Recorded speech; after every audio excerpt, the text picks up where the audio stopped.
శ్రీమాత్రే నమః. సద్గురు జ్యోతిష్యాలయం వారి యొక్క విశ్వావసునామ సంవత్సర 2025 మార్చి 29 నుండి మొదలు పెడితే మళ్ళీ 2026 మార్చి 28 వరకు వచ్చే ఈ తెలుగు నూతన సంవత్సరంలో వచ్చినటువంటి సంవత్సర రాశి ఫలితాలని మనం ఇప్పుడు తెలుసుకోబోతున్నాం. ప్రతి ఒక్కరికి ఏముంటుందంటే, గురుగారు నాకు ఎలా ఉండబోతుంది ఈ సంవత్సరం, నాకు ఆరోగ్యం ఎలా ఉంటుంది, నాకు ఐశ్వర్యం ఎలా ఉంటుంది, నా వ్యాపారం ఎలా ఉంటుంది, నాకు ఉద్యోగం ఎలా ఉంటుంది, నాకు అసలు ఉద్యోగం వస్తుందా రాదా, నాకు వివాహం అవుతుందా అవదా, నాకు సంతానం కలుగుతుందా కలగదా, నా వ్యాపారం అభివృద్ధి అవుతుంది, నేను విదేశాలకి వెళ్తానా వెళ్ళనా, ఎన్నో ప్రశ్నలతో కూడినటువంటి ఆ ప్రశ్నలకు సమాధానమే ఈ గోచార గ్రహస్థితి. ఈ యొక్క విశ్వావసునామ సంవత్సరంలో అందరికీ ఎలా ఉండబోతుంది, ఈ యొక్క విశ్వావసునామ సంవత్సరంలో జరగబోయే ఫలితాలన్నీ ఎలా ఉంటాయి, ఎవరు రాజు ఎవరు మంత్రి, అవన్నీ కూడా మనం తెలుసుకొని, సముద్ర జలాల్లో పడుతున్న వర్షాలు ఎలా ఉంటుంది, పర్వతం మీద పడుతున్నటువంటి వర్షాలు ఎలా ఉంటుంది, మూడాలు కత్తెర, ఇవన్నీ కూడా తెలుసుకోబోతున్నాం. మకర సంక్రమణం గురించి కూడా తెలుసుకోబోతున్నాం. శివాయ గురవే నమః. శ్రీ గురుభ్యో నమః. సదాశివసమారంభాం శంకరాచార్య మధ్యమాం అస్మదాచార్య పర్యంతం వందే గురు పరంపరాం. ఈ యొక్క పంచాంగ శ్రవణం వల్ల వచ్చే ఫలితాన్ని కూడా మనం చెప్తున్నాం. శ్రీ కళ్యాణ గుణావహం రిపుహరం దుస్వప్న దోషాపహం గంగా స్నాన విశేష పుణ్యబలదం గోదానతుల్యం నృణాం ఆయుర్వృద్ధిత్తమం శుభకరం సంతాన సముత్ప్రదం నానా కర్మ సుసాధనం సముచితం పంచాంగమాకర్ణేత. దీని యొక్క అద్భుతమైనటువంటి ఏ విధమైనటువంటి దోషం ఉన్నా అందరూ కూడా ఆయురారోగ్య ఐశ్వర్యాలతో ఉండాలని ఈ యొక్క పంచాంగ శ్రవణాన్ని మనం చేయబోతున్నాం. ఈ సంవత్సరం రాజుగా రవి ఉంటున్నారు. సేనార్ఘ్య మేఘాధిపత్యులుగా కూడా రవికి లభించింది. మంత్రి చంద్రుడిగా ఉంటున్నాడు.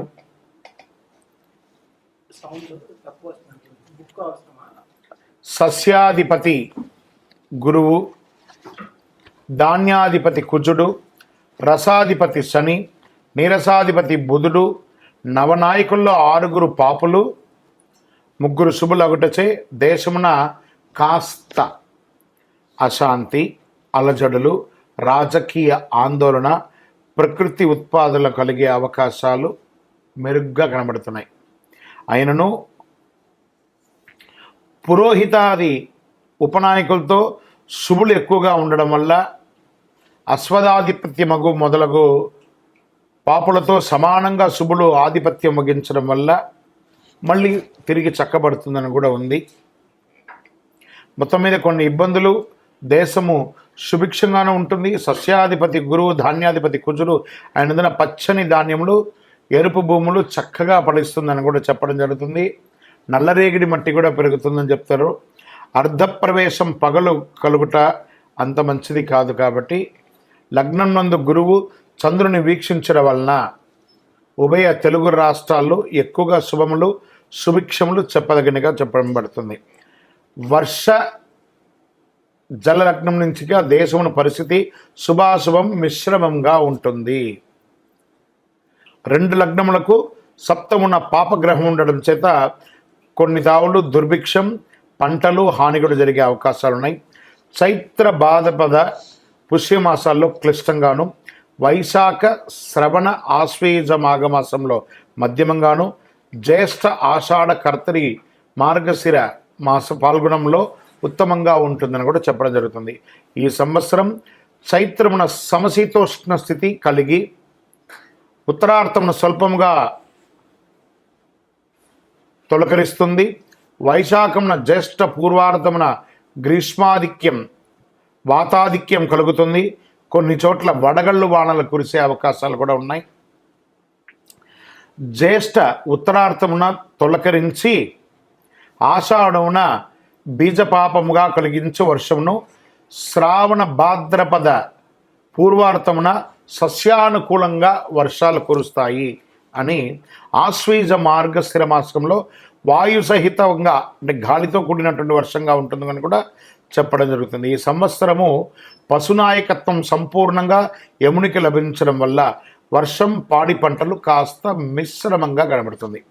అయితే ప్రత్యబ్ద యోగం పంచకంలో అధికంగా ఉండడం వల్ల ఇబ్బంది ఏం లేదు అని చెప్పడం జరుగుతుంది. అడకం ఎక్కువగా కాలబ్రహ్మ హస్తగమనం ఉండుట, దుర్భిక్షం మరియు వర్షాభావంలో కొన్ని ప్రదేశాల్లో అధిక వర్షాలు కాస్త ప్రకృతి విలయతాండం కూడా జరిగే అవకాశాలు ఉన్నాయని కూడా చెప్పడం జరుగుతుంది. అధికముగా బాగుండ చాలా వరకు సుభిక్షంగానే ఉంటుందని కూడా చెప్పడం జరుగుతుంది. శుభాశుభ ఫలితాలు ఈ యొక్క విశ్వావసునామ సంవత్సరంలో మిశ్రమం అని చెప్పడం జరుగుతుంది. జ్యేష్ఠ శుక్ల త్రయోదశి ప్రభూతి ఆషాఢ పూర్ణిమ పర్యంతం ప్రాగస్థమిత గౌరుమాఢ్యం అని కూడా చెప్పడం జరుగుతుంది.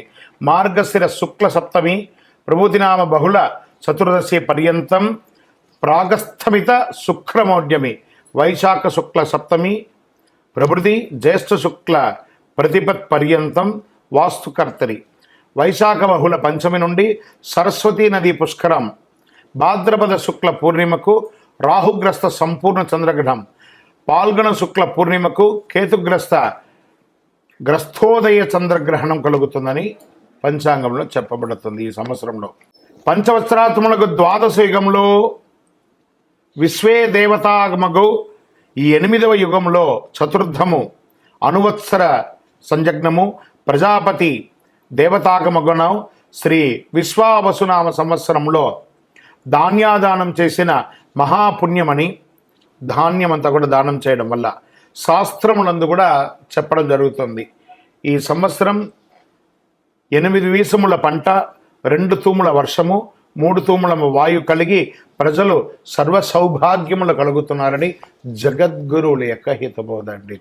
స్వస్తి విశ్వావసునామ సంవత్సరం సుస్థితిగత సౌరబ్ధంగా 1-9-5-5-8-8-5-1-2-6 గాను కళ్యాది గతాబ్దిగా 5-1-2-6 సంవత్సరంగాను శంకరాచార్యుల సంవత్సరంగా 1236 నుంచి 1237 సంవత్సరం అని చెప్పవచ్చు. విక్రమాదిత్య సంవత్సరం 2082 శాలివాహన శక గతాబ్ది 1947 ఆంగ్ల శకాబ్ద 2025-27 భారతదేశ స్వాతంత్ర్యాబ్ది 78 సృష్ట్యాది అహర్గణ 7-1-4-4-1-6-8-9-2-6 సంవత్సరంగాను కలి అహర్గణ 1-8-7-2-2-9 గాను విశ్వావసునామ సంవత్సరం పొడవు 354 రోజులుగా నిర్ణయించడం అయింది. ఇది నిర్ణయించడం కదా, అలా వస్తుంది. ఆదత్రేపణం నిరుపతే చాంద్ర సౌరమానాభ్యాం విశ్వావసునామ సంవత్సర ఫలం అంటారు దీన్ని. ప్రభవాదిగా 39వ సంవత్సరం విశ్వావసు విశ్వేశాం వసు యసత్ అందరికీ ధనం కలిగిస్తుంది. విశ్వావసు సంవత్సరమున పంటలు మధ్యముగా ఉన్నా అల్పవృష్టి ఉన్నా కాస్త దొంగతనం చోరభయం రోగాదులు అధికంగా అయ్యే అవకాశాలుగా కూడా చెప్పడం జరుగుతుంది. ఈ యొక్క షష్ఠగ్రహ కూటమి కూడా ఉగాది రోజే అవుతుంది కాబట్టి కాస్త జాగ్రత్తగా ఆరోగ్యం పట్ల జాగ్రత్త వహించాలని కూడా చెప్పడం జరుగుతుంది. గురువు ఉదయాబ్ది ఫలం కనుక గురువు అస్తమించిన తర్వాత తిరిగి ఉదయించేటప్పుడు ఏ నక్షత్రంలో ఉదయిస్తున్నాడో ఆ నక్షత్రాన్ని అనుసరించి ఆబ్ధం ఉంటుందన్నమాట. జూలై 9, 2025 గురు ఆరుద్ర నక్షత్రం 2వ పాదంలో ఉదయిస్తున్నారు. కావున మార్గశీర్షాబ్దం అని కూడా చెప్తున్నారు. మార్గశీర్షాబ్దమున మిడతలు పక్షులు ఎలుకలు మృగములు మొదలగు వాటి వల్ల సస్యములు నశింపజేసే అవకాశాలు ఎక్కువ ఉన్నాయి, తక్కువ పడతాయి, రోగపీడితం అధికమవుతుందని కూడా చెప్పడం జరుగుతుంది.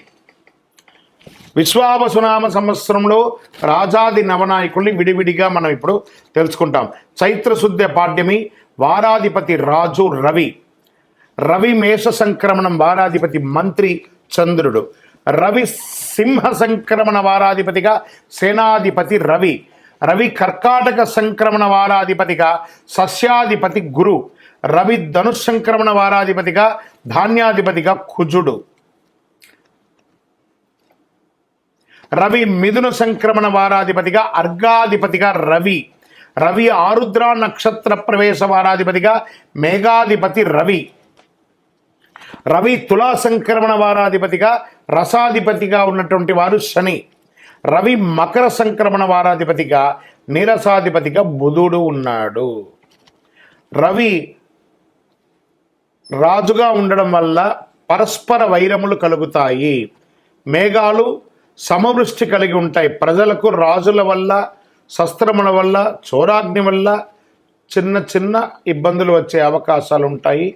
జాగ్రత్త పడండి అని పంచాంగం చెప్తుంది. ఇదంతా కూడాను వ్యక్తిగా సృష్టించింది కాదండి. సరే, రాజు గురించి చెప్పాము, మంత్రి గురించి ఇప్పుడు తెలుసుకున్నాం. చంద్రుడు మంత్రిగా ఉన్నప్పుడు సృష్టి ఉంటుంది, సమస్త సస్యములు ఫలవంతంగా ఉంటుంది, క్షేమము ఆరోగ్యం సుభిక్షంగా ఉంటుందని కూడా చెప్పడం జరుగుతుంది. సూర్యస్థ సేనాధిపతిగా ఎలా ఉంటుంది? రాజు రవియే, సేనాధిపతి కూడా రవియే ఉండడం వల్ల సేనాధిపతి అయినప్పుడు రాజులకు పరస్పర యుద్ధం కలిగే అవకాశాలు ఉన్నాయి. మబ్బులు, వాయు పీడించే కొద్దిపాటి వర్షములు కురిసే అవకాశాలు, రక్తధాన్యములు సమృద్ధిగా పండుతాయని కూడా చెప్పడం జరుగుతున్నది. గురు సస్యాధిపతిగా ఉన్నప్పుడు వారి ఫలితం ఎలా ఉంటుంది? బృహస్పతి సస్యములకు అధిపతి అయినప్పుడు యవలు, గోధుమలు, శనగలు పూర్ణముగా పండుతాయి. పసుపు రంగు నేల చక్కగా పండుతుందని కూడా చెప్పడం జరుగుతుంది. కుజస్య దానాధిపతి ఎలా ఉంటుందని చెప్పి, కుజుడు ధాన్యాధిపతి అయినప్పుడు ముళ్ళగుల ధాన్యములు, స్వల్పధాన్యములు, సిరుధాన్యములు, ఎర్రని నేల సంపూర్ణంగా పండుతుంది అని కూడా చెప్పడం జరుగుతుంది. ఇక్కడ రవియే అర్ఘ్యాధిపతిగా ఉన్నారు. వారి ఫలితం ఎలా ఉంటుందంటే, రవి అర్ఘ్యాధిపతి అయిన వెలలు, రేట్స్ అంతా కూడా తగ్గే అవకాశాలు ఉన్నాయి. వర్షములు తక్కువ కురుస్తాయి. ప్రజలు ఆకలి బాధ మరియు రాజులకు మంచి శ్రేయస్సు కలిగే అవకాశాలు కూడా చాలా బాగుందని కూడా చెప్పడం. సూర్యస్య మేఘాధిపతి, సూర్యుడే మేఘాధిపతిగా కూడా ఉంటున్నాడు. సూర్యుడు మేఘాధిపతి అయినప్పుడు వల్ల పంట స్వల్పంగా పండుతాయి, భయం అధికంగా ఉంటుంది, వర్షం తక్కువగా ఉంటుంది, ఖండవృష్టి కలిగి ఎర్రని ధాన్యం బాగా పండుతాయని కూడా చెప్పడం జరుగుతున్నాయి. శనీశ్వరుడు రసాధిపతిగా ఉంటున్నాడు. శని రసాధిపతి అయినప్పుడు నెయ్యి, నూనె, బెల్లము, తేనె మొదలుగా రసజాతులకు వెల లేకుండా ఉంటుంది. అంటే చాలా తగ్గే అవకాశాలు చాలా ఉన్నాయని చెప్తున్నాడు. బుధస్య నీరసాధిపతి, బుధుడు నీరసాధిపతిగా ఉండడం వల్ల ఈ ఉక్కు, ఖనిజములు, వివిధ ధాన్యములు సమృద్ధిగా ఉంటాయని కూడా చెప్పడం జరుగుతుంది. సో రాజాది నవనాయకుల్లో ఎవరెవరు ఎంతంత ప్లేస్ తీసుకుంటున్నారంటే, రవి 4 ప్లేస్ని తీసుకుంటున్నారు. అంటే పోర్ట్ఫోలియో అంటారు చూసారా, ఈ పోర్ట్ఫోలియోస్ని వారు విభజించుకున్నారు. రవి 4 పోర్ట్ఫోలియో, చంద్రుడు 1, కుజుడు 1, బుధుడు 1, గురువు 1, శుక్రుడికి ఈసారి ఏం లేదు, శని భగవానికి 1. నవనాయకుల్లో 3 నాయకత్వాలు శుభగ్రహాలు, 6 నాయకత్వాలు పాపగ్రహాలుగా వచ్చాయి. నవనాయకుల్లో పాపగ్రహ నాయకత్వం ఎక్కువగా ఉంది కనుక విష్ణు సహస్రనామము లేదా చండీ సప్తసతి పారాయణము ఇలాంటివి చేయడం వల్ల చాలా అద్భుతం జరుగుతుంది అని కూడా చెప్తున్నారు. ఇప్పుడు ఇందులో ఉపనాయకులు ఎవరు? ఇప్పుడు దీంట్లో ఎలా ఉంటారంటే, ఒక చక్రవర్తి ఉంటారు, వారికి సామంతరాజు ఉంటారు కదా, అలా ఉపనాయకులుగా ఉన్నవారు ఎలా అంటే, మేషశంకరం వారాధిపతి, సర్వదేశోధ్యాధిపతిగా అశ్వాధిపతిగా చంద్రుడు, వృషభ సంక్రమణ వారాధిపతిగా పురోహితుడుగా గజపతి, అడవిపతి గురువుగా ఉంటున్నాడు. మిథున సంక్రమణ వారాధిపతిగా పశువులకు అధిపతి అయినటువంటి రవి ఉంటున్నాడు. కర్కటక సంక్రమణ వారాధిపతిగా దేవాధిపతి గురువు ఉంటున్నారు. సింహ సంక్రమణ వారాధిపతిగా పురుషాధిపతి రవి ఉంటున్నారు. కన్య సంక్రమణ వారాధిపతిగా పరీక్షకుడు గ్రామాధిపతిగా బుధుడు ఉంటున్నాడు. తులా సంక్రమణ వారాధిపతిగా వస్త్రాధిపతి, వస్త్రానికి శని భగవానుడు కూర్చున్నాడు. వృశ్చిక సంక్రమణ వారాధిపతిగా గ్రామపాలకుడు రత్నాధిపతిగా చంద్రుడు ఉంటున్నాడు. ధనుష్ సంక్రమణ వారాధిపతి వృక్షాధిపతిగా కుజుడు ఉంటున్నారు. మకర సంక్రమణ వారాధిపతిగా జంగమాధిపతి బుధుడుగా ఉంటున్నాడు. కుంభ సంక్రమణ వారాధిపతిగా గణకుడు, సర్పాధిపతిగా శుక్రుడుగా ఉంటున్నాడు. మీన సంక్రమణ వారాధిపతి దైవజ్ఞుడు, మృగాధిపతి రవిగా ఉంటున్నారు. చైత్రశుద్ధ పాడ్యమి వారాధిపతిగా రాష్ట్రాధిపతి శుభాధిపతి రవిగా ఉంటున్నారు. రవి ఆరుద్ర నక్షత్ర ప్రవేశం వారాధిపతి స్త్రీలకు అధిపతి అయినటువంటి వారు రవి ఉంటున్నారట. ఇక్కడ ఉపనాయకుల్లో ఎవరెవరు ఎంతెంత పోర్ట్ఫోలియో తీసుకుంటున్నారు అని అంటే రవి 7 స్థానాలను, చంద్రుడు 4 స్థానాలను, కుజుడు 1 స్థానాన్ని, బుధుడు 3 స్థానాలని, గురుడు 3 స్థానాలని, శుక్రుడు 2 స్థానాలని, శని భగవానుడు 1 స్థానాన్ని తీసుకొని 21 మంది ఉపనాయకుల్లో 12 నాయకత్వాల శుభగ్రహం. చూడండి 21లో డివైడ్ చేసుకుంటే 12 మంది క్షేమం చేసేవాళ్ళు. ఇక్కడ చూడండి ప్రధానంలో కొంతమంది తక్కువ ఉండేసరికి దీన్ని ఏం చేస్తుందంటే ఇది బ్యాలెన్స్ చేస్తుంది. అక్కడ చెడు వచ్చినా ఇక్కడ మంచి చేసేసరికి ప్రజలకి అద్భుతం జరుగుతుందని చెప్తుంది. సో 9 మంది నాయకత్వాలు పాపగ్రహాలుగా ఉన్నారు. మేఘాధిపతి నిర్ణయం ఎలా చెప్పడం జరుగుతుంది? 1947 × 8/9 = 6 శేషంగా చెప్పడం వల్ల నీలనామకో మేఘంగా చెప్పడం జరుగుతుంది. ఈ సంవత్సరం నీల పేరు గల మేఘంగా వర్షించును. దీని ఫలితం ఎలా ఉంటుంది అని అనుకుంటే అడక చాలా అద్భుతమైనటువంటి వర్షంగా ఉంటుందని కూడా చెప్పడం జరుగుతుంది. అడకాది నిర్ణయం నవనాయకుల రాజును బట్టి నిర్ణయించాలి. రాజు రవి కనుక అడక 2 ఎలా ఉంటుంది? 10 భాగాలు సముద్రంలో, 7 భాగాలు పర్వతాలపైన, 2 భాగాలు భూమిపైన వర్షం కురుస్తుంది. పశునాయక నిర్ణయం ఎవరన్నారంటే దానికి అధిపతి యముడుగా ఉన్నాడు. ప్రతి సంవత్సరం చైత్రశుద్ధ పాఠమి వారాధిపతి నుండి పశునాయకుడి యొక్క నిర్ణయం జరుగుతుంది. చైత్రశుద్ధ పాఠ్యమి వారాధిపతిగా రవి యముడుగా పశునాయకుడుగా ఉంటున్నాడు. సూర్యకుజులు రాజులై యముడు పశుపాలకులు అవుతాడు. బుధ శనులు రాజులైనచో బలరాముడు, చంద్రగృహ శుక్రుడు రాజులైతే శ్రీకృష్ణుడు పశుపాలకులు అవుతారు. యముడు పశుపాలకుడు అయితే పశునాశనం జరిగే అవకాశాలు ఉన్నాయి, జాగ్రత్త పడండి. బలరాముడు పశుపాలకుడు అయితే వానలు బాగుంటుంది. గోపాలుడు పశుపాలుడు అయితే గోవులు పాలించబడతాయి. ఓకే, ఈ సంవత్సరం వచ్చే పుష్కరం దేనికి ఏ నదికి వస్తుందంటే సరస్వతీ నదికి పుష్కరాలు వస్తున్నాయి. 14 మే 2025 బుధవారం శ్రీ విశ్వావసునామ సంవత్సరం వైశాఖ బహుళ విధియ నాడు గురువు రాత్రి 9:21 మిథున రాశి ప్రవేశం చేయడం వల్ల పుష్కర స్నాన ఆరంభం గురువారం అరుణోదయ వేళ నుండి చెప్పారు. 15 మే 2025 విశ్వావసునామ సంవత్సర వైశాఖ బహుళ తదియ గురువారం నుండి 26 మే 2025 వైశాఖ బహుళ చతుర్దశి సోమవారం వరకు సార్ధ త్రికోటి తీర్థ రాజ సహిత సరస్వతీ నదికి పుష్కరాలుగా నిర్ణయించడం అయింది. ఇక విశ్వావసునామ సంవత్సరంలో మైఢ్యమి, కర్తరి, గురుమూఢ్యమి, శుక్రమూఢ్యమి అంతా ఎలా వస్తుంది, ఈ రోజుల్లో ఏం చేయాలి చేయకూడదని ఉంటుంది కదా, అది ఎప్పుడు ఉంది, ఆ శుభకార్యాలు ఎందుకు చేయకూడదు, ఏ సమయంలో ఉండకూడదని ఇదివరకు మనం చెప్పున్నాం. కానీ డేట్ మాత్రమే ఇప్పుడు మనం చెప్పుకున్నాం. శ్రీ గురుమౌఢ్యమి జూన్ 9, 2025 నుండి జూలై 9, 2025 వరకు. శ్రీ విశ్వావసునామ సంవత్సర జ్యేష్ఠ శుద్ధ త్రయోదశి సోమవారం నుండి ఆషాఢ శుద్ధ చతుర్దశి బుధవారం వరకు గురుమౌఢ్యమి ఉంటుంది. శుక్రమౌఢ్యమి నవంబర్ 26, 2025 నుండి ఫిబ్రవరి 17, 2020 వరకు. శ్రీ విశ్వావసునామ సంవత్సరం మార్గశిర శుద్ధ షష్ఠి బుధవారం నుండి మాఘ బహుళ అమావాస్య మంగళవారం వరకు శుక్రమౌఢ్యమి. ఆల్మోస్ట్ ఆల్ ఒక 3 నెలలు ముహూర్తాలు ఉండవు. నవంబర్ నుండి మొదలు పెడితే ఫిబ్రవరి వరకు. కాబట్టి వివాహం, గృహప్రవేశం అవన్నీ చేసుకోవాలనుకున్న వాళ్ళు మంచి సమయం చూసుకొని ఇవన్నీ చేసేసుకోండి. సరే, వాస్తుకర్తరి ఎప్పుడు వస్తుంది? వాస్తుకర్తరి ప్రారంభం రవి భరణి 3వ ప్రవేశం మే 4, 2025. వాస్తుకర్తరి పరిసమాప్తం రవి రోహిణి 2వ ప్రవేశం మే 28, 2025. శ్రీ విశ్వావసునామ సంవత్సర వైశాఖ శుద్ధ సప్తమి నుండి జ్యేష్ఠ శుద్ధ పాడ్యమి వరకు వాస్తుకర్తరి ఉంటుంది. ఈ సమయాల్లో ఏ విధమైనటువంటి శుభకార్యాలు చేయకూడదు అని అంటారు. రవి ఆరుద్ర నక్షత్రం ప్రవేశం ఎలా ఉంటుందంటే జూన్ 22, 2025 రవి ఆరుద్ర 1 మధ్యాహ్నం 2:10 రవి ఆరుద్ర నక్షత్ర ప్రవేశం. విశ్వావసునామ సంవత్సర జ్యేష్ఠ శుద్ధ బహుళ ద్వాదశి నాడు రవి ఆరుద్ర నక్షత్ర ప్రవేశం చేస్తుంది. తిథి బహుళ ద్వాదశి ఉత్తమం, వారం ఆదివారం పశుపక్షం, నక్షత్రం భరణి దానివల్ల అశుభం, యోగ సుకర్మం సువృష్టి, కరణం బాలువ సుభిక్షం, లగ్నం తుల వృష్టి, పగలు రాత్రి ఫలం పగలు, సస్యనాశనం. పై 7 అంశాల్లో 4 అంశాలు అనుకూలంగా ఉండడం వల్ల రవి ఆరుద్ర నక్షత్ర ఫలితాలు ఈ సంవత్సరం శుభప్రదంగా వర్షాలు కురుస్తాయని చెప్పడం జరుగుతుంది. గ్రహణాలు ఈ సంవత్సరంలో ఎప్పుడుంది?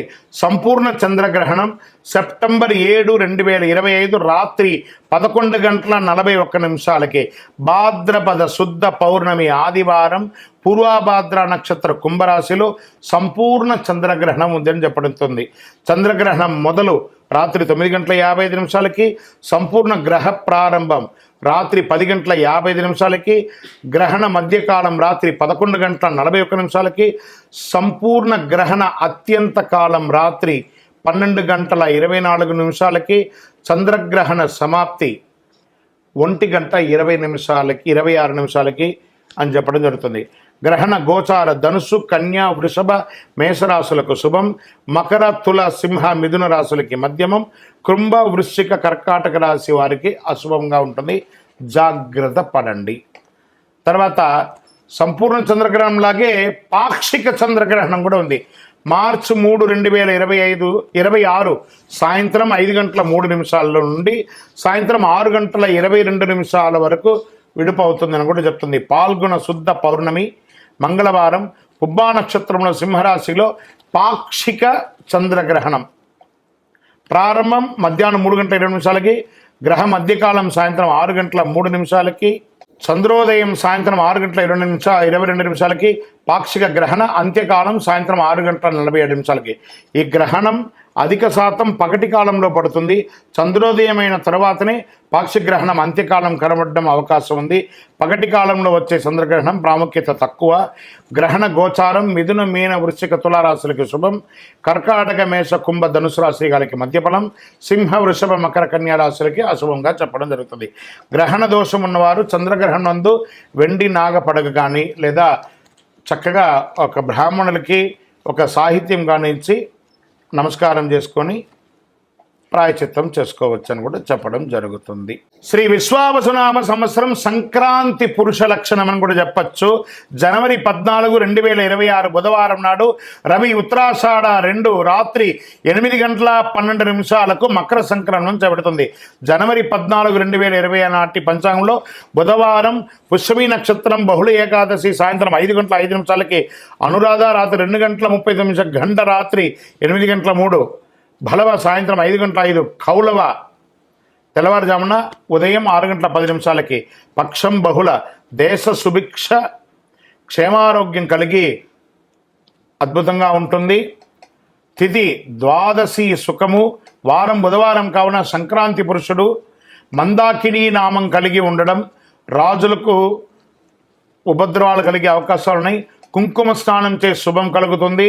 చిత్రవస్త్రములు శంఖచందనములు ధరలు కలిగే అవకాశాలు ఉన్నాయి. కరణం కౌలవ కరణం కనుక పసుపు వస్త్రధారణ వల్ల యుద్ధజన కాలంలో కుంకుమ గంధ లేపనం వల్ల ఆకలి ఎక్కువ అవుతుంది. స్త్రీ పురుషులకు గొడవలు అయ్యే అవకాశాలు ఎక్కువ కనబడుతున్నాయి. వెండి ధరించడం వల్ల వెల పెరుగుతుంది. రాగి పాత్ర భోజనం వల్ల లోహనాశనం, భక్ష్యం భుజించడం వల్ల ప్రజాపీడ, మామిడి పండు భుజించడం వల్ల నటులకు ఇబ్బంది, కత్తి ఆయుధం ధరించడం వల్ల ప్రజలకు క్షుద్బాధ, వ్యాధి, అగ్నిభయం కలుగుతుంది. మకర సంక్రమణం వల్ల పీతచత్రం వల్ల శుభము, వరాహ వాహనం ఎక్కడం వల్ల రాజపీడ, ప్రజాముఖంతో ఉండడం వల్ల వర్షబలంలో అధికంగా నిల్చుని ఉండడం వల్ల సృష్టి, ఉత్తరగమనం వల్ల ఉత్తర దేశము సుభిక్షంగా ఉంటుంది అని కూడా చెప్పడం జరుగుతుంది. లగ్నం సింహ పురుష చింతం రాత్రి బలం శూద్రులకు ఇబ్బంది. సంక్రాంతి పుణ్యకాలం జనవరి 14, 2026 బుధవారం నాడు రవి ఉత్తరాషాఢ రాత్రి 8:10 మకర సంక్రమణం చేయబడుతుంది. ఇప్పుడు మనం ఈ యొక్క శ్రీ విశ్వావసునామ సంవత్సరంలో కందాయ ఫలములు సంవత్సర ఫలాన్ని కూడా మనం చెప్పుకుంటున్నాం. అశ్విని నక్షత్రం కందాయ ఫలంగా 304, భరణీ నక్షత్రం 611, కృత్తికా నక్షత్రం 1, 2, 3, రోహిణీ నక్షత్రం 4, 0, 0, మృగశిర నక్షత్రం 7, 1, 2, ఆరుద్ర నక్షత్రం 2, 2, 4, పునర్వసు నక్షత్రం 5, 0, 1, పుష్యమి నక్షత్రం 0, 1, 3, ఆశ్లేష నక్షత్రం 3, 2, 0, మకా నక్షత్రం 6, 0, 2, పుబ్బా నక్షత్రం 1, 1, 4, ఉత్తరా నక్షత్రం 4, 2, 1, హస్త నక్షత్రం 7, 0, 3, చిత్తా నక్షత్రం 2, 1, 0, స్వాతి నక్షత్రం 5, 2, 2, విశాఖ నక్షత్రం 0, 0, 4, అనురాధ నక్షత్రం 3, 1, 1, జ్యేష్ఠ నక్షత్రం 6, 2, 3, మూలా నక్షత్రం 1, 0, 0, పూర్వాషాఢ నక్షత్రం 4, 1, 2, ఉత్తరాషాఢ నక్షత్రం 7, 2, 4, శ్రవణ నక్షత్రం 2, 0, 1, ధనిష్ఠ నక్షత్రం 5, 1, 3, శతభిష నక్షత్రం 0, 2, 0, పూర్వభాద్ర నక్షత్రం 3, 0, 2, ఉత్తరాభాద్ర నక్షత్రం 6, 1, 4, రేవతి నక్షత్రం 1, 2, 1. శ్రీ విశ్వావసునామ సంవత్సరం చైత్రశుద్ధ్య పాడ్యమి 1 ఆదివారం, 1 రేవతి నక్షత్రం, 27 ఇంద్రయోగం, 26 భవకరణం, 1 మొత్తం 56. విశ్వావసునామ సంవత్సరానికి వచ్చిన పదం బేసి సంఖ్య ధనలాభం, సరి సంఖ్య సమఫలం, 0 సంఖ్య శూన్యఫలం. మొదటి కందాయం 3, 8, 0 అయితే వ్యాధి, రెండవ కందాయం 7, 3, 0 అయితే భయం, మూడవ కందాయం 2, 5, 0 అయితే కీడు, 3, 0 అయితే ఫలితం కూడా శూన్యమే. ఇది కందాయ ఫలం యొక్క ఉన్నది. ఆదాయ రాజపూజ్య వ్యయాలు మేషరాశి ఆదాయం 2, వ్యయం 14, రాజపూజ్యం 5, అవమానం 7. వృషభ రాశి ఆదాయం 11, వ్యయం 5, రాజపూజ్యం 1, అవమానం 3. మిథున రాశి వారికి 14 ఆదాయం, వ్యయం 2, రాజపూజ్యం 4, అవమానం 3. కర్కాటక రాశి వారికి ఆదాయం 8, వ్యయం 2, రాజపూజ్యం 7, అవమానం 3. సింహరాశి వారికి ఆదాయం 11, వ్యయం 11, రాజపూజ్యం 3, అవమానం 6. కన్యారాశి వారికి ఆదాయం 14, వ్యయం 2, రాజపూజ్యం 6, అవమానం 6. తులారాశి వారికి 11 ఆదాయం, 5 వ్యయం, 2 రాజపూజ్యం, 2 అవమానం. వృశ్చిక రాశి వారికి 2 ఆదాయం, వ్యయం 14, రాజపూజ్యం 5, అవమానం 2. ధనుసు రాశి వారికి ఆదాయం 5, వ్యయం 5, రాజపూజ్యం 1, అవమానం 5. మకరం వారికి ఆదాయం 8, ఖర్చు 14, వ్యయం, రాజపూజ్యం 4, అవమానం 5. కుంభరాశి వారికి 8 ఆదాయం, వ్యయం 14, రాజపూజ్యం 7, అవమానం 5. మీనరాశి వారికి ఆదాయం 5, వ్యయం 5, రాజపూజ్యం 3, అవమానం 1. 25, 26లో మౌఢ్యమి కర్తమి పుష్కర గ్రహణ వివరాలలో ముహూర్తాలు ఎలా ఉన్నాయనేది మంత్ వైజ్గా ఉంటుంది. ముఖ్యమైనటువంటి చెయ్యకూడని ముహూర్తాలు చెప్పేస్తాను. చేసే ముహూర్తాలు మీ యొక్క పరిసర ప్రాంతాల్లో ఉన్నటువంటి గురువుల్ని సంప్రదించి మీ ఇంటి బ్రాహ్మణుల్ని వారికి నమస్కరిస్తూ వారి దగ్గర మీరు చేసే శుభకార్యం గురించి చెప్పి ముహూర్తాలు తీసుకోండి. గురుమౌఢ్యమి మళ్ళీ చెప్తున్నాం, జూన్ 9, 2025 నుండి జూలై 9, 2025 వరకు. శుక్రమౌఢ్యమి నవంబర్ 26 నుండి 25, నవంబర్ 26, 2025 నుండి ఫిబ్రవరి 17, 2026 వరకు. వాస్తుకర్తరి మే 4, 28 నుండి 2025, 25 వరకు ఉంటుంది. కాబట్టి ఈ రోజుల్లో ఏ విధమైనటువంటి ముహూర్తాలు లేవు. మిగతా రోజులలో మీ పరిసర ప్రాంతాల్లో ఉన్న గురువులను సంప్రదించి ముహూర్తాలు నిర్ణయించుకోండి. అందరూ కూడా యోగక్షేమంగా ఉండాలి. పంచాంగ శ్రవణం అనేది కొంచెం ఇలా మనం చెప్తూ ఉండగా కొంచెం ఏదో అర్థం కాని సబ్జెక్టుగా ఉంటుంది, కానీ ఇది వినాలట. ఇది వింటేనే మనం ఏంటో తెలుస్తుందని చెప్పేసి. ఇప్పుడు జనరల్గా మనం ఒక టెస్ట్కి మన శరీరంలో పోతే నఖశిక పర్యంతం ఎలా టెస్ట్ తీస్తే చాలా రిపోర్ట్స్ ఇస్తారు, మనకి అర్థం కాదు, కానీ డాక్టర్ చూసి ఇది అని చెప్పేస్తారు. అలా అది అర్థం కాకపోయినా పంచాంగ శ్రవణాన్ని కనీసం సంవత్సరంలో ఒకరోజైనా వినాలి. పంచాంగ శ్రవణం విన్న ప్రతి ఒక్కరు కూడాను ఆయురారోగ్య ఐశ్వర్య భోగభాగ్యాలతో ఉండాలని ఆ అఖిలాండ కోటి బ్రహ్మాండ నాయకుడు శ్రీ ధర్మశాస్త్ర అయ్యప్ప స్వామి వారిని మీకోసం ప్రార్థన చేస్తూనే ఉంటాను. అందరూ క్షేమంగా ఉండండి, కరుంగాళి మాల ధరించండి, ఆరోగ్యంగా ఉండండి, ఐశ్వర్యంగా ఉండండి, సంపన్నంగా ఉండండి. విజయోస్తు. ఇందులో మళ్ళీ చెప్తున్నాను, గోచార గ్రహస్థితి మీ యొక్క వ్యక్తిగత జాతకానికి ఒక 30 నుంచి 40% మాత్రమే వర్తిస్తుంది. మీరు పుట్టినటువంటి ఆ లగ్నం, మీ యొక్క టైం ప్రకారం ఒక లగ్నం ఉంటుంది, మీ నక్షత్రం ఉంటుంది, మీ పాదం ఉంటుంది. దాని ప్రకారంగానే సంపూర్ణ జాతకాన్ని తెలుసుకోవడం కుదురుతుంది. నేను చెప్పే ఈ గోచార ఫలితాన్ని కొంతవరకు తీసుకోండి. తర్వాత మీ యొక్క వ్యక్తిగత జాతకాన్ని మీ పరిసర ప్రాంతాల్లో ఉన్నటువంటి గురువుల్ని సంప్రదించండి. గురుగారు, నాకు ఈ సంవత్సరం ఎలా ఉంది, నాకు జాతకం చెప్పండి. వారి దగ్గర అవసరమైతేనే తెలుసుకోండి. మళ్ళీ చెప్తున్నాను, ప్రతి ఛానల్, ప్రతి దాంట్లోనూ, ప్రతి ఎపిసోడ్లోనూ నేను చెప్తూ ఉంటాను, జాతకం పడుతున్న వర్షానికి ఒక గొడుగు మాత్రమే, కానీ జాతకం జీవితం కాదు. మీరు మిమ్మల్ని నమ్మండి, మీ ఇష్టదైవాన్ని నమ్మండి, మీ కులదైవాన్ని నమ్మండి, మీ జీవితం బాగా ఉంటుంది. మరి లేదు గురుగారు, మేము మీ దగ్గర తెలుసుకోవాలనుకుంటున్నామని చాలామందికి ఉంటుంది కదా. మా దగ్గర తెలుసుకోవాలనుకుంటే కింద కనబడుతున్న మా నంబర్కి మీ పేరు, date of birth, time of birth, place of birth WhatsApp చేయండి, కాల్ చేయకండి. అది చూసిన తర్వాత మా అడ్మిన్స్ మీకు రిప్లై ఇస్తారు. విజయోస్తు. తులారాశి వారికి చిత్తా నక్షత్రం 3, 4 పాదములు, స్వాతి నక్షత్రం మరియు విశాఖ నక్షత్రం 1, 2, 3 పాదాలకు జన్మించిన మీరు తులారాశి వారిగా పరిగణించబడుతున్నారు. ఈ యొక్క విశ్వావసునామ సంవత్సరం మీకు ఎలా ఉండబోతుందంటే, గెట్ రెడీ, పట్టిందల్లా బంగారం. తులారాశి మిత్రులారా, గత 3 సంవత్సరాలుగా మీరు పడుతున్నటువంటి కష్టానికి వచ్చేసింది, ఆసనమైంది, శుభకార్యం ఆసనమైంది. Get ready. ఆరోగ్యంగా, ఐశ్వర్యంగా, ఆనందంగా, మీ కీర్తి భంగం జరిగిన చోటే మీ కీర్తి ప్రతిష్టలు పెరిగే అవకాశం మెండుగా ఉంటుంది. భూమి ద్వారా లాభాలు సంపాదిస్తారు, రియల్ ఎస్టేట్ ద్వారా లాభాలు సంపాదిస్తారు. బ్యాంకింగ్ సెక్టార్లో ఉన్న వాళ్ళకి ఇది చాలా బాగా కలిసి వస్తుంది. ఫినాన్షియల్ సెక్టార్లో ఉన్న వాళ్ళకి ఇది చాలా కలిసి వస్తుందని కూడా చెప్పచ్చు. మొన్న ఒకళ్ళు మెయిల్ పెట్టారు ఈ తులారాశి నుంచి, గురుగారు మా గురించి చెప్పరా అండి, కొన్ని వేల మంది మేము డ్రైవర్స్ ఉన్నామండి, మేము వాహనదారులు. ఇప్పుడు డ్రైవర్ అంటే కార్ డ్రైవర్గా ఉండొచ్చు, బస్ డ్రైవర్గా ఉండొచ్చు, లారీ డ్రైవర్గా ఉండొచ్చు, ఏ రకమైనటువంటి, ఆఖరికి విమానం నడిపే వాళ్ళు కూడా వాస్తవానికి నడిపేవారని చెప్పచ్చు.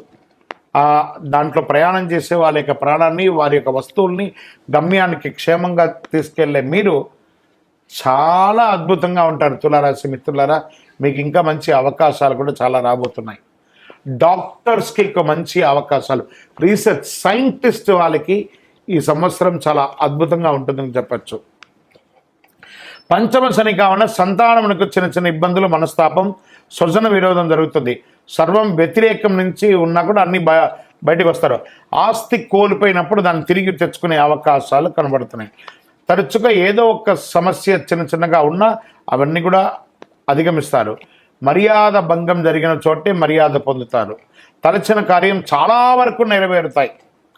శుభకార్యానుకూలత ఎంత ఉంటుంది. సుఖధన ప్రాప్తి కోసం ఇష్టబంధు సమాగమనం కలుగుతుంది. గృహ నిర్మాణం ప్రయత్నములు కలిసి వస్తాయి. చైత్ర వైశాఖములందు అష్టమరాహు వలన అకారణ కలహములు, అపనిందలు కలిగే అవకాశాలు ఉన్నాయి.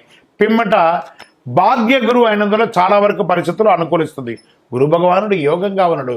గురు చూసిన కోటి లాభం అంటారు కదా, మీకు ఆ యోగం వచ్చేస్తుంది. కోటి లాభం ఈ సంవత్సరం మీరు పొందుతారు. దక్షిణామూర్తికి ప్రార్థన చేస్తూ ఉండండి. గురువు అయినందున వృత్తి, ఉద్యోగ, వ్యాపార క్రమబద్ధీకరణ అన్నీ కలిసి వస్తుందట. చైత్ర ఇందులో వస్త్ర వ్యాపారులకు కూడా చాలా కలిసి వస్తుందని కూడా చెప్తున్నారు. వైశాఖ మాసంలో షష్టమ గురు, వ్యయకేతువు, పెదవ పంచమరాహువు, ఏకాదశ కేతువు అయినందున సకల కార్యముల యందు జయము, పశులాభము, పుత్రమూలక లాభము. శ్రావణం మొదలు 4.5 నెలలు కుజానుకూలత కాస్త లేదు కాబట్టి మొత్తం మీద గతం కంటే చాలా మెరుగ్గా మీరు ఉండబోతున్నారు. తులారాశి మిత్రులారా, ధైర్యంగా ఇట్లా గుండె మీద చేసుకొని నిద్రపోండి.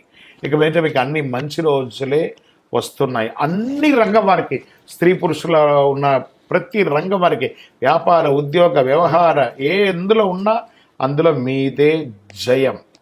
నక్షత్ర ప్రకారము చిత్తా నక్షత్రం వారికి ఆషాఢ బహుళం నుండి సంవత్సరాంతం వరకు నైదన తారయందు కేతు సంచరించడం, సంవత్సరారంభం నుండి వైశాఖ శుక్లం వరకు తిరిగి భాద్ర బహుళం నుండి మాఘ శుక్లం వరకు శనివేద, సంవత్సరారం నుండి కార్తీక మాసం బహుళ వరకు రాహువేద కలుగుతుంది. స్వాతి నక్షత్రం వారికి సంవత్సరారంభం నుండి ఆషాఢ బహుళం వరకు నైదన తారయందు కేతు, కార్తీక బహుళం నుండి జన్మతారయందు రాహు కలుగుతుంది మరియు రాహువేద కలుగుతుంది. విశాఖ వారికి సంవత్సర ఆరంభం నుండి వైశాఖ పూర్వార్థం వరకు తిరిగి భాద్రపద బహుళం నుండి మాఘ పూర్వభద్రం వరకు జన్మతారయందు శని, సంవత్సర ఆరంభం నుండి కార్తీక బహుళం వరకు జన్మతారయందు రాహు సంచరిస్తున్నారు. కావున ఆయా సమయంలో కుజ శని గురువులకు శాంతి చేసుకుంటే చాలు.